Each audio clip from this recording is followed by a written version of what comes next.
You may be surprised to hear he's a congressional candidate from Texas and not a hitman in a porno movie. I'm sorry, I know he lost his eye in war or whatever.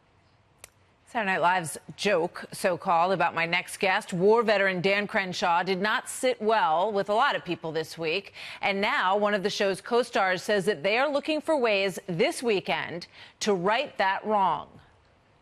I know it's being handled internally. They're figuring out a way to right that wrong, I'm pretty sure, because it's not our intention to disrespect anyone. Like, our whole thing is to just be artists and hold up the mirror, you know? Joining me now is Texas Congressman-elect now, former Navy SEAL Dan Crenshaw. Good to have you with us. Congratulations on your election this week. So when they say, you know, they're going to right the wrong, any thoughts on how they might do that? Well, you know, I had some ideas before, right? I was looking at certain veterans groups you could donate to. Producers did privately reach out and apologize. They did. And, you know, but again, I don't want to ask for apologies, right? I know. Let's try hard not to be offended in this country all the time. But now that doesn't mean it wasn't offensive, right? It just means that I don't have to be offended. I don't have to be angry about it. You know, we lost the House. We didn't have to have riots, right? And we didn't. And I think that's a really good step in the right direction. Let's not always be mad about what the other side is doing. Were they responsive when you spoke to the producers about your idea of maybe $1 million donation to I think they're thinking about it. I think they're thinking about it. Will you be watching? Are you going to see what they do? I will keep pressing. I've got a lot of ideas for where that money should go. Are you going to watch the show on Saturday night to see how they respond? Maybe I will. Maybe I will. I usually don't, but maybe I will this time. Maybe this time you might, right? That's a good point. So congratulations on your election. You know, obviously you talked a lot on the campaign trail about things that are most important to you. So, you know, on day one, when you get there and someone says, what do you want to do? What's the answer to that? I'm fortunate in the sense that, I don't know if this is fortunate for my district, but I'm fortunate in the sense that even going into the minority, the biggest issue for my district is flooding. All right, we're still reeling from Hurricane Harvey.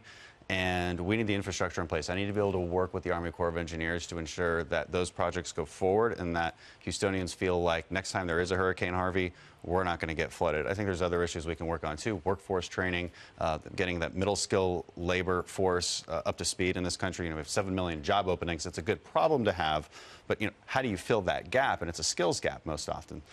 So I think that's something we can probably work on together as well. I do want to ask you about what happened in California this week, because there was a lot of attention after the horrible shooting. 12 people killed by obviously, you know, someone who was not in his right mind out in California. He's a Marine and served in Afghanistan. A lot of talk about PTSD with regard to this, and obviously all members of the military and I think all Americans are sensitive to drawing connections between those two things. But is there anything that stands out to you in that story as a veteran?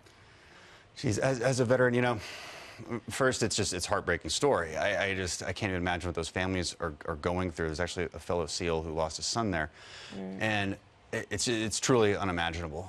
My heart really goes out to everybody in California. I spent 10 years in California in the SEAL teams. It's heartbreaking. We're always looking for an answer, and we're always looking for something to blame. And this time, maybe it's PTSD, maybe it's gun control. PTSD doesn't make you do that. No. Okay, and PTSD is a gray area. It's hard to define. It's hard to recognize. And it's tragic, but I don't want to blame that. I want to blame the evil of this man, because that's actually what happened. Like, I don't think that his experience in the military made him do this. I would never blame his experience in the military or any kind of PTSD. I think there was truly something inside of him that made him do this, and it's inexplicable to good people. And I wish we had better answers, but I'm not so sure we do. The SEAL that you knew who lost someone. We also lost someone in our Fox family. One of our former reporters who was here for years and years lost his niece, and it is really just a terrific tragedy, all of it. So really anyway, but Dan, thank you. And on a more positive note, we wish you well and as you go to Washington, and we'll watch Saturday Night Live this week. We'll see what happens. See if you get your $1 million. Dan, thank you very much.